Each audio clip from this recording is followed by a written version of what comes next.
Centurion's faith amazed me. Jesus shows true belief. I was asleep when they screamed my name. It wasn't the first time.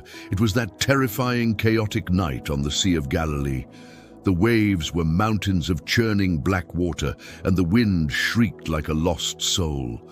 My own disciples, men who had faced storms their entire lives, thought the sea would swallow them alive. Stay with me in this story, and you will see how I turn pain into peace, chains into release, and hatred into a miracle of love. Before this video ends, you may discover the power to forgive the unforgivable, and finally be free. Subscribe now, and let me guide you deeper into healing and hope. I woke, stood up in the boat, and spoke 4 words that redefined all authority. Peace, be still. The sea instantly obeyed. The wind instantly fell silent. The disciples were left speechless, asking themselves, "Who then is this, that even the wind and the sea obey him?" Mark 4:41. My friend, the entire purpose of that incident, and indeed my entire ministry, was to establish this truth. My word is absolute authority.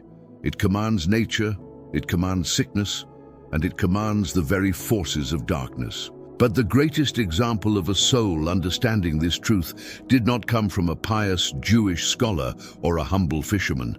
It came from a Roman centurion, a man of war and command. He saw the structure of power in the military and instantly recognized the structure of power in the divine. This is the story of a military man who understood my kingdom better than my closest followers. Capernaum was the heart of my ministry in Galilee, a bustling town nestled by the sea. Yet the ordinary life there was steeped in contradiction. It was a Jewish town, but it was ruled by the iron fist of Rome. Beneath the surface of daily commerce, there was constant tension, simmering resentment, and a deep nationalistic pride that defined itself against the pagan occupier. My disciples embodied this tension. Their ordinary life was defined by a quiet but firm expectation. The Messiah would be a revolutionary leader who would overthrow Rome and restore Israel's sovereignty. They viewed the centurions and soldiers, men of unclean Gentile background, as objects of eventual judgment, not spiritual partners. Into this ordinary life of political friction entered the centurion. A centurion was a commander of 100 Roman soldiers, a position of immense, terrifying local power. His ordinary life was one of absolute order and rigid hierarchy. He gave commands, and they were executed instantly, without question. His world was structured by ranks, rules, and measurable outcomes. He lived by the power of the word he issued. For a man whose life was defined by control, one thing broke his perfect order: grief. He had a servant, likely a valuable and beloved member of his personal staff, perhaps even a foster son or close attendant, who was paralyzed and suffering terribly. The original text, Matthew 8:6, emphasizes that the servant was lying at home paralyzed, dreadfully tormented. This wasn't a minor illness, it was a devastating, agonizing condition. The centurion, the man who commanded legions, was utterly powerless against one small, crippling disease. His ordinary authority stopped dead at the bedside of the suffering servant. He could command a soldier to march 50 miles, but he could not command a single nerve cell to fire. His life of perfect control had hit the absolute wall of human limitation. This centurion's loyalty to his servant was already extraordinary. In Roman culture, a slave was property, easily replaceable. But this man's compassion was greater than his culture. His love was humanizing him, forcing him to seek an extraordinary solution when his military science and Roman physicians failed him.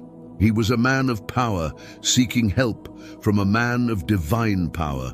But his pride, the cornerstone of his Roman identity, kept him at a distance. He needed me, but he could not bring himself, a conqueror, to stand at my feet, a conquered Jew. This was the spiritual paralysis that defined his ordinary life. He was desperate, yet bound by the chains of status. Refrain of encouragement. My friend, where is your authority blocked? Where does your control end? The centurion teaches you that the ultimate measure of your power is your willingness to admit your powerlessness. Stop fighting your limitations.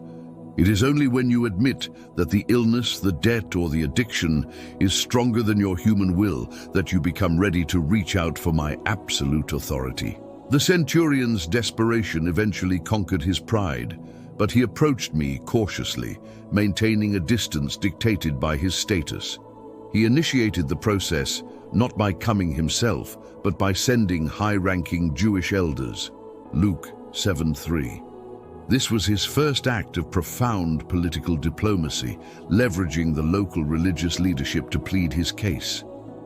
The elders approached me with confidence, ready to use the language of merit and works, the only language they truly understood. They were trying to negotiate a miracle rather than simply request one. This was the crack in the spiritual atmosphere, the moment the centurion's silent true faith began to clash with the loud, flawed theology of the religious leaders. Their appeal to me was forceful and explicit. He is worthy for whom you should do this, for he loves our nation and has built us a synagogue. Luke 7:4-5. Note the language, my friend. He is worthy. They believed the miracle should be granted not because of my grace or the man's need, but because the centurion had earned it. He had paid his dues, he had demonstrated good works, he had invested in the right community, and now it was time for his return on investment. The elders were completely missing the point of my kingdom. They were operating in a system of spiritual accounting where gifts were exchanged for favor. They saw the centurion's contribution to the synagogue not as an act of generosity, but as a transactional down payment on divine intervention. I listened to their appeal with silent patience. Their argument, though well-intentioned, was rooted in pride and performance. It was a testament to the fact that they saw me as a powerful healer who could be bought or earned, not as a loving father who gives freely. Their words created a deep, painful crack between the law, which emphasized doing, and grace, which emphasized receiving. Despite their flawed theology, I consented to their request. I will come and heal him. Matthew 8:7. My willingness to go, my immediate assent to step under a Roman roof, an act that would immediately make me ceremonially unclean to the Jews, was already a radical step. I was shattering the man-made boundaries of ritual purity for the sake of one suffering soul. I was demonstrating that my grace flows freely, unhindered by race, religion, or social status. I began walking toward the centurion's home. The disciples followed, still arguing in their minds. Is this right? A Gentile? Does he truly deserve this? His soldiers oppress us? We hope the Master grants the miracle, but we certainly hope he doesn't stay long under that pagan roof. They were ready to witness a miracle, but they were not ready to witness the humility and cross-cultural grace that defined the very heart of the miracle. The crack was widening, preparing them for the shock of the centurion's true insight. Refrain of encouragement. My friend, where are you trying to earn my favor? Are you relying on your good works, your religious activity, or your financial offerings to convince me of your worthiness? Stop trying to negotiate. My grace is a gift, not a wage. The crack in your self-reliance is the point where my unconditional love can finally flood your soul. As I approached the centurion's house, I was not yet through the door. The moment was about to deliver the greatest, most devastating truth to my disciples and the elders. The centurion, having watched the approach from a distance, experienced a profound realization, a sudden blinding clarity about my true nature. He immediately sent friends or messengers to intercept me, delivering a second, dramatically different message.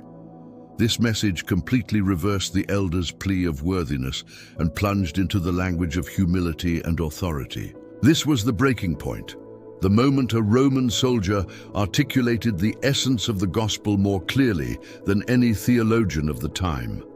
The message he sent was startling. Lord, do not trouble yourself, for I am not worthy that you should enter under my roof. Therefore I did not even think myself worthy to come to you, but only say the word, and my servant will be healed." Luke 7:6-7, emphasis added. My friend, do you feel the force of that statement? It was a complete surrender of his status, his pride, and his self-importance. First, the humility. I am not worthy. This centurion, a man accustomed to being flattered and obeyed, saw the spiritual gulf between his sinfulness and my holiness. He understood that my presence, even under his roof, was too sacred a gift for his pagan home.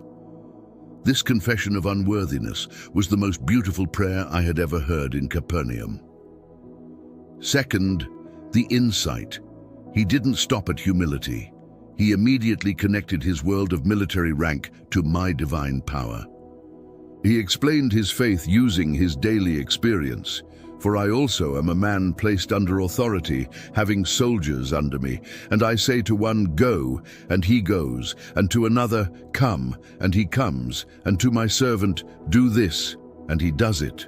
Matthew 8:9.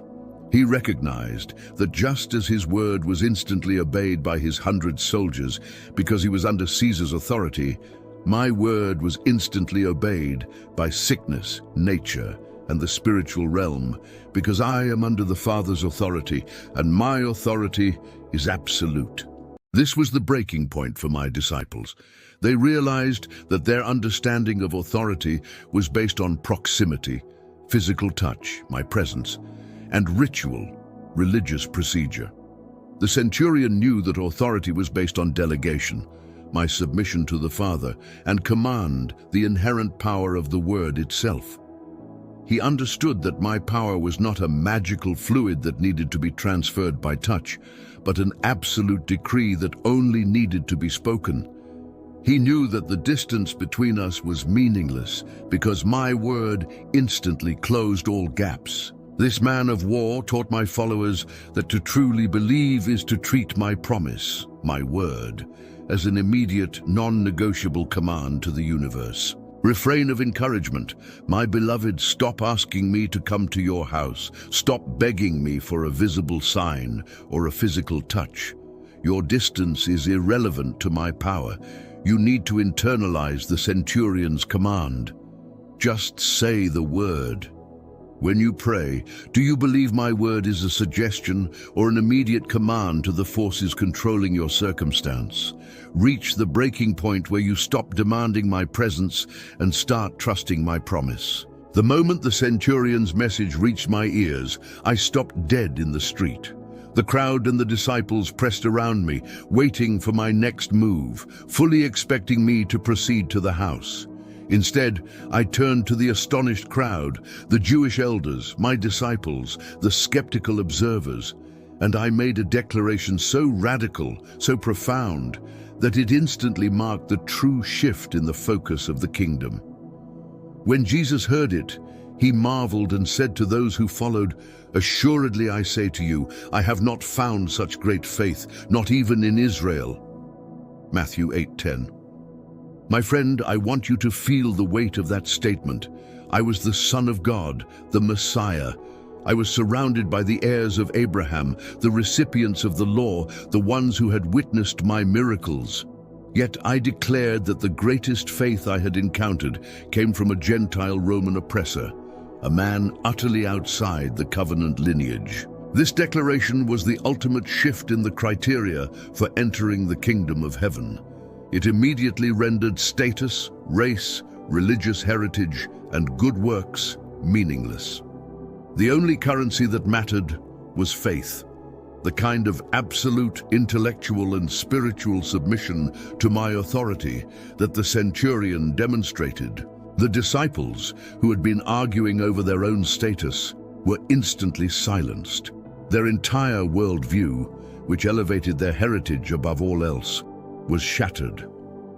I was telling them that the man they viewed as an enemy, a pagan, and a sinner, possessed a spiritual insight they, the privileged, still lacked. I then amplified the teaching of this radical shift, revealing the future of my church, And I say to you that many will come from east and west and sit down with Abraham, Isaac, and Jacob in the kingdom of heaven. But the sons of the kingdom will be cast out into outer darkness. Matthew 8:11-12. This was a chilling, devastating prophecy for the religious elite.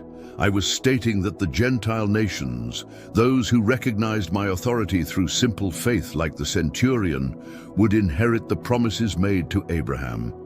Meanwhile, the sons of the kingdom, those who relied on their lineage and ritual instead of faith, would be excluded because their spiritual pride had blinded them to the simplicity of true belief. The centurion's insight became the template for faith: humility, acknowledge your unworthiness; authority, recognize the power of the word alone; anticipation, know that the command is already executed. This shift taught my followers that their connection to me was not through their bloodline, but through their belief line. It demanded they stop judging people by their external identity and start looking for the quiet, hidden faith of the heart. Refrain of encouragement. My friend, where are you trusting your lineage, your denomination, or your accomplishments? The Lord of the universe marvels at only one thing: reckless, absolute faith. Let the shift occur in your heart today. Stop relying on what you do and start trusting fully in what I have said. Your position is not secure by birthright, but by belief. The final purpose of this miracle was to teach the absolute efficacy and self-sufficiency of my word. I wanted my disciples, and indeed all future believers, to understand that the physical presence of the Master is not a prerequisite for the miracle. The power resides in the authority of the command itself. I did not need to see the servant. I did not need to touch the servant. I did not even need to be within 100 paces of the house.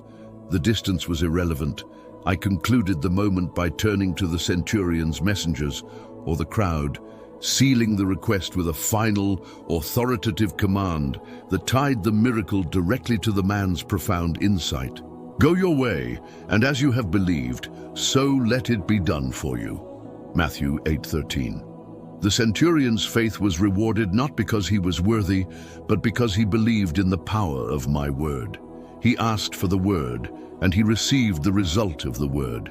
This teaches you that the word of God, the promises, the commands, the declarations found in Scripture, are not suggestions, historical anecdotes, or nice philosophies. They are divine commands that carry the full, immediate authority of the Creator. The centurion's faith provides the perfect model for prayer in the new covenant. Acknowledge authority. Lord, I am not worthy, but I know you are the commander. Humility. Request the word, just say the word. Focus on the promise, not the performance. Anticipate result. As you have believed, so let it be done. Expectation of immediate obedience. The purpose of this centurion story is to eradicate the spiritual poverty that makes you feel you must beg for a miracle. You do not beg for a command to be executed. You simply state the need and trust the authority. The servant's paralysis was instantly broken. At the very moment I spoke the command in the street, the centurion's faithful belief manifested healing in his home. The word traveled faster than the messengers, faster than human perception, instantly fulfilling the requirement of faith.